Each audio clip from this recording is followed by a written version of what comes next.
Hello बच्चों, मैं Usha Sharma Victorious International School Atrauli Aligarh से। आज हम क्लास 7th में चैप्टर 6 पर्यावरण संरक्षण है सच्चा बंधन की रीडिंग करते हैं। जो पार्ट शेष बचा है उसकी रीडिंग करते हैं। ओके बेटा, यस देखिए रिमेनिंग पार्ट है पेज नंबर 33 से। ओके यस देखिए बेटा,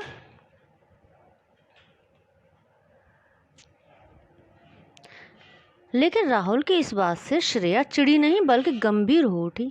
मैंने भी पिछली बार पुरोहित को मोहल्ले में दादाजी, पिताजी और सभी लोगों की कलाई पर रक्षा सूत्र बांधते देखा था। श्रेया के दिमाग में कुछ नया विचार कौंध रहा था, यानी कुछ नया सोच रही थी। कहने लगी, ठीक है माँ, ये तो समझ में आ गया कि हम किसी भी रिश्ते को प्रतीक बनाकर राखी बांध सकते हैं। तब क्या पेड़ पौधों पर भी यह नियम लागू होता है? आखिर वे भी तो हमें अनेक जीवनदायिनी वस्तुएं देकर हमारे जीवन के बेहद नज़दीक हो जाते हैं। बिल्कुल बेटी, हमारे और प्रकृति के रिश्ते पर भी 100% लागू होता है। कुछ दिन पहले तुम वट सावित्री पर्व की पूजा पर मेरे साथ गई थी ना? हाँ माँ, वहाँ तमाम महिलाएं बरगद के पेड़ के नीचे पूजा करके उसके चारों ओर कच्चा धागा लपेट रही थीं। वहाँ तो ढेर सारा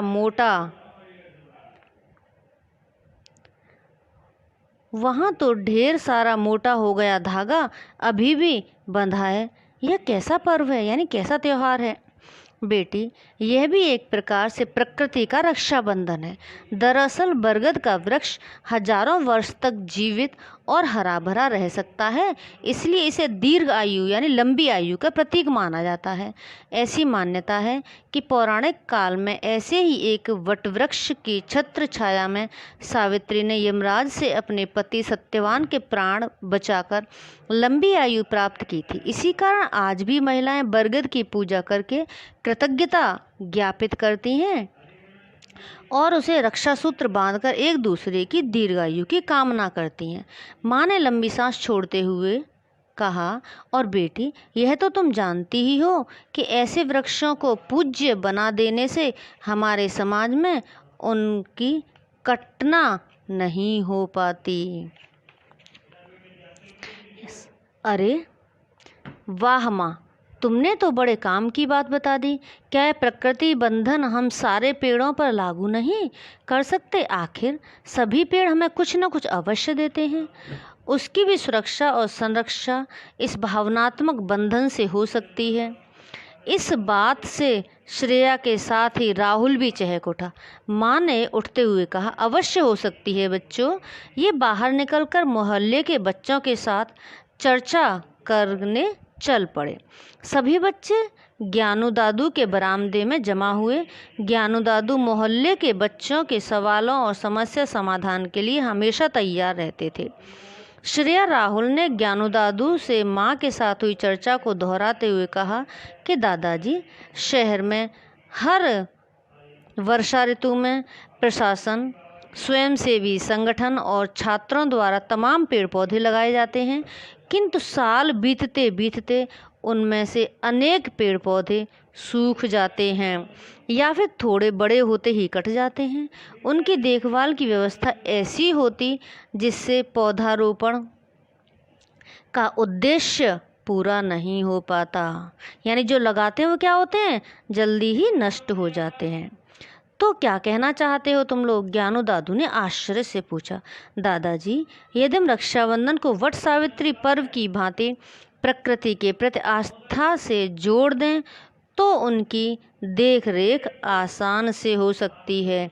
अरे वाह, यह तो बहुत अच्छा विचार है, किंतु होगा कैसे? दादाजी के साथ ही मोहल्ले के सारे बच्चे उत्साहित हो उठे। अरे एक उपाय है, हम क्यों न अपने चुने हुए किसी वृक्ष को रक्षा सूत्र में बांधकर उसकी देखभाल का जिम्मा ले लें और ऐसा करने के लिए दूसरों को भी प्रेरित करें। अवश्य बच्चों, ये तो क्रांतिकारी विचार है, इसे तो बड़ों का भी खूब समर्थन मिलेगा। तो फिर देर किस बात की, इसकी योजना अभी से बना लेते हैं। शुभारंभ हम अपने मोहल्ले के पेड़ों से करेंगे। बच्चों की बैठक जम गई। कार्यक्रम की रूपरेखा तैयार होने लगी। ज्ञानू दादू ने इस अभियान के प्रचार प्रसार और बड़ों को भी जोड़ने का जिम्मा ले लिया। 2-3 बैठकों में सब कुछ सुनिश्चित हो गया और फिर इस बार के रक्षाबंधन की बहुप्रतीक्षित सुबह भी आ गई। यानी जिसकी प्रतीक्षा की जा रही थी वह दिन भी आ गया। नहा धोकर लकदक कपड़ों में तैयार बच्चों ने पहले घर में रक्षाबंधन मनाया।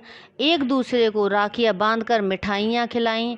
एक थाल सजाकर मोहल्ले